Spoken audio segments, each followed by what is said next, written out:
if you were to do this or do this, the second one would do so much better. Ever since I started my business, there has been a difference between like full holiday when I used to be a full-time employee. Literally, you just close the computer And that's it. You're off.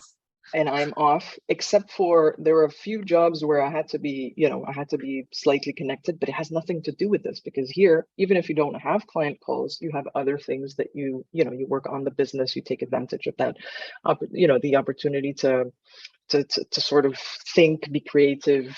And even then, even that, I think needs to go away, needs to step aside for some time. So it's interesting that you say that. For me, if my husband hadn't pushed to go away, I probably wouldn't have. Right. And I said to you just before, I was like, I want to go up north to work up north. Like, I'm happy. I love my job. I love what I do. I love my clients.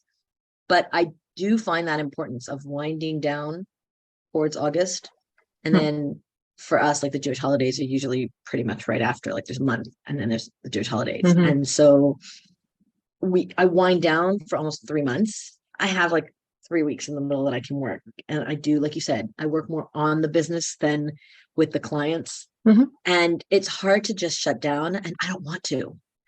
But on the one hand, on the other hand, it's great to shut off from social. It was great. Like, I think the thing that I enjoyed the most and also missed the most was shutting off from LinkedIn. It was shutting off from social in general. It's like, I miss those people. Those are like the people on LinkedIn are like the people from my office, like where you go to the water cooler, you chat, how your kids, how your thing, blah, blah, blah. But I miss that on the one hand. On the other hand, it takes all the pressure off of thinking, okay, wait, I want to write a post. I want to write a post that will do well with the algorithm. I want to write a post that will actually help people. I want to give value, blah, blah, blah, So that pressure sort of went down. But also I delegated tasks. Remember that word? I don't know if you remember that word. I delegated tasks. And so things were getting done behind the scenes, Speaking of which, so Haley uploaded the thumbnails. I think they look phenomenal. They do. I've been doing some research on YouTube. I don't think that they're good for YouTube per se, meaning they're great. I love them. I wouldn't change them. We're not going to change them. But I think going forward, we're going to learn. It seems that if you have a picture of the speaker, like of you, of me, on the thumbnail, it does better. It pulls people in more. Not only that, apparently having your mouth open on the thumbnail is actually better than like closed. Like if you were to do this or do this, the second one would do so much better. So for the future, we may want to think, okay, at the end of our session, we'll like pose for a second, either we take a screen capture, each of ourselves or each of the other or whatever, or you just take a screen capture of your shot. And then but we both post something and then Haley can do her magic and take off the backgrounds and whatever. Like we need to think about how to do that in the future. Yeah. Or the one with the sock. Like we need to think about, something like that, Yeah, sure. Because the dinosaur one will be easy for you. Yeah. That makes sense. The dinosaur one will be easy for me. I have no dinosaurs at home. I thought you did have some sort of dinosaurs. Well, we gave them away. We gave them away because we don't do dinosaurs. Right, correct. That's the whole point. That's the whole point, exactly. What has been very interesting to learn from analyzing, what the pros do, has been that there is a lot of weight that's put on a thumbnail. Like there have been videos that people have invested a lot of money in, but they did not go live because they couldn't create a proper thumbnail for them, which I think is nuts. But, so the thumbnail though has a lot of weight. It carries a lot of weight. So having the right thumbnail and finding the one that works for you is important. Again, not at our stage where we're just starting out, but this is as you want to grow. The second thing you want to look at is retention. So what percentage of the clip is being watched? And if we take episode 11, when we were editing it, and you sent me the rough cut, and I was like, okay, we're going back and forth here on the dates. Nobody cares. It's going to be way after the fact. So it's not like it's going live and people are like, wait, what are they going to decide? Like there's nothing there that's going to keep people watching, which is why I was like, okay, this can come out. It shortens the clip, which is fine. I have no problem with that. I think our interaction and the banter does bring on retention, but I'm not objective in any way. So I don't know. Me neither. We'll see. I enjoy it. I can watch it and laugh again and again. So we'll see. But so there's the thumbnail that will bring people in. The title as well. I think having fun with the title. But like I said earlier, in this discussion, I don't know that I want to leave the title as Off Tangent Episode 1 and then the name. It could be the name and then in parentheses. Like I don't know how to do it right yet. We can always go back and edit it and change it later. The thing about having a podcast on YouTube is that YouTube gives you longevity a lot more than other social platforms. And once the algorithm will catch it, it can push it forward. I had a short clip that I did about Dare I Challenge Calendly. So the title, and this is before I knew anything about YouTube, but the title was perfect because people were like, it was catchy. It pulled people in. I got like 800 views without doing anything to promote it. I just put it up there. Again, once the algorithm caught it and people started responding to it, it got something. It had okay retention. It wasn't a long clip, so not much to go on. And again, I didn't know how to analyze at the time, but now I know what I'm looking for when I'm looking at the stats. And what you've done in some of these clips, which is phenomenal, is you've given like a hint. It's like a cold open of, something funny that we do, and then you bring it back. Like you put it in the beginning and then we see it again in context, like you bring it out of context. So that's really great in the beginning because that will give you that first few second retention. And then people will want to see, wait, what are they talking about? I want to know what they're talking about. Wait a minute, what is that? Where is that coming from? So finding something like that, putting it out of context, that's like a hook in the video. Another way to edit these is, and we don't do this, but we might want to consider, maybe at the end of a conversation, recording something like this, is a very fast open of what's included. So today we're going to be talking about thumbnails and more thumbnails, and then we're going to be talking about a little bit more about thumbnails. And actually, it is going to help you with understanding how to use the YouTube algorithm a little bit better, but we're going to be mostly talking about thumbnails. If you're not interested in thumbnails, now is the time to stop watching this clip. Something along those lines. Oh, we can't record that at the beginning for sure because we always go off tangent and right. But we can do that at the end. Yeah. Although the idea of having one thing that we can always, but no, unless it doesn't it's have just to be voice. The same every time. But again, this is by analyzing others.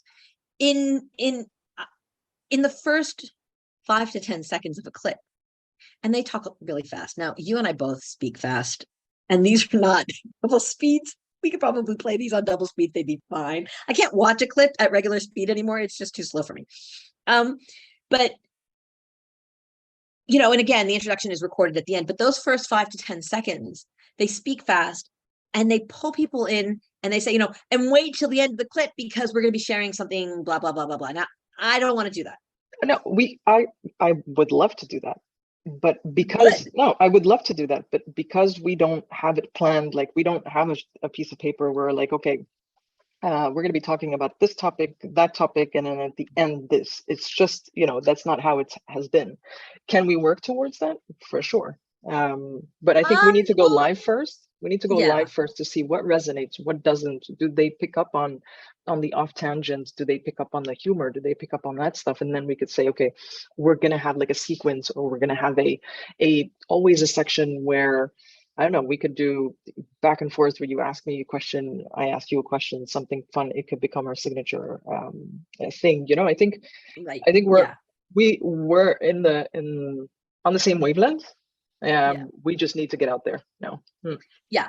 And I also think it's okay if we don't have that in the beginning. Like, I like that we don't have an agenda when we talk. We more or less, we flow with it. We know that the topic at hand at the moment, at least for season 1, was how to go live with the podcast. Maybe season 2 will be different. But when the conversation is over, in like 15 minutes, when we know that we're going to be done talking, then we're like, okay, what did we really like about that? And let's record an intro, and you can do one, I can do one, or we can do it together. It's like, even if that's a bit more scripted, because it's at the end and all the humor has already come in, that's fine as well. It's just being more aware. And even if we don't do that, you're editing. You've done this without even realizing it. That editing of putting a cold open of, here's something that's from inside, but you don't know what it is until you get to it, and you have to watch to get to it. So yeah, I think we're getting better as we go. I think we're both more comfortable also when we know more or less where we're going with this, which is fine. This is true of everything. Somebody said, where did I read this? you're going to suck the first time you do anything. You just are. I mean, unless you're super uber talented, you're going to suck. And then the secret then is to be not is to get better, is to practice until you don't suck. And video for sure, a lot of it is just, getting comfortable in front of a camera, learning to look at the camera versus looking at your screen. Like, I'm not looking at you half the time, which is a shame because, I enjoy looking at your reactions, but then I'm not looking at the camera. So just getting the setup a little bit different as well, working on that.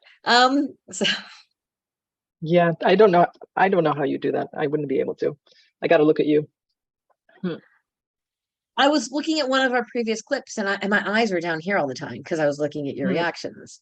And I'm like, but that's not right if you're talking to an audience. So I'm talking to you, I'm getting my energy from you. See, I can see you nodding, but I see it down here. When we first launched Pitch Slap, it was a weekly TV show. And we did that, I ran it from my kitchen, Taran, I don't know, from his living room or whatnot for a few months, because we had started Pitch Slap right before COVID hit. So I think about 9 months later, we had the opportunity to start recording it in a live studio, which was like, I mean, with makeup and lights and the fancy equipment and it was amazing. And I could not look at the camera. I wanted to look at either Taran or whoever was pitching at that very moment. I could not look at the camera. It's amazing. It's interesting. So part of that is setup. Like when I was at my dad's office, when some of these episodes, he had a huge screen. Now I wasn't using his screen because his is a Mac and mine is not, and we're not getting into that today. But I placed my camera right above it, and on those big screens where the camera is at more or less at the eye level of the screen, you can see it. But you're looking at the camera, you're looking at the person. Here, my desktop is like down here, or my laptop is down here. And again, I'm working on my setup, so this is all going to change. But for now, this is the setup. So I have to look down in order to see you, which is a shame because then I'm not looking at the camera. The energy you get from the person, by making eye contact is completely different than the energy I get from looking at a rectangular piece of metal, for sure, and a blue dot, which is now blue and not green, which is nice. But it is, what's the word I'm looking for? It is a skill, that's not the word, but it's a skill that you can develop. And we should be developing that, each of us, all of us, because whether we like it or not, video is the future of social media. Not necessarily YouTube, not necessarily TikTok, but if you go onto any social media platform, when you do video, and you do this, I don't have to teach you this. If people see you in your natural environment, they're going to want to connect with you more. You've pre-sold them. If they've only read, I was dating until a very, very late age. And the internet dating was sort of in the beginning when I was there. And you would text someone, it wasn't even texting, I don't know, I don't remember what it was, but you would be chatting with someone, and it's even the same, like, when you're talking with them on the phone and then you see them for the first time and it's like, oh, that's not what I imagined at all, right? And in business, at least in small businesses, which is, like people that I work with, coaches and consultants and creatives, maybe creatives a little bit less, but virtual assistants, like these are people that they build relationships. Their entire business is built on a relationship.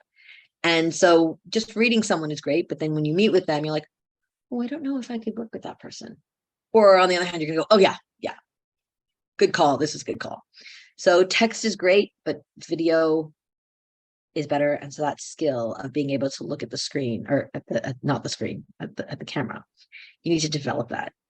I don't think we're getting it to the point where we're doing makeup and stuff, though. I hope we're not going there. But there's a huge difference between totally scripted, or not even just unscripted, you on your own without me, just looking at the camera, scripted or not, right? There's a huge difference between that and what we're doing now. What you said about being in your own environment, I completely agree with that. I'm having a conversation with you, right? This is me.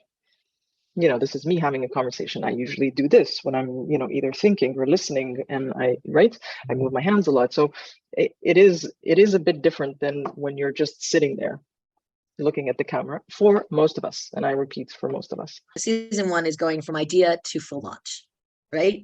And then once we launch, I think season 2 can start with analyzing, okay, first responses and analyzing analytics and looking at things like that and trying to understand what it's becoming and sharing our experiences with how we're responding to the response. That makes sense. Like, yeah, in public, totally in public.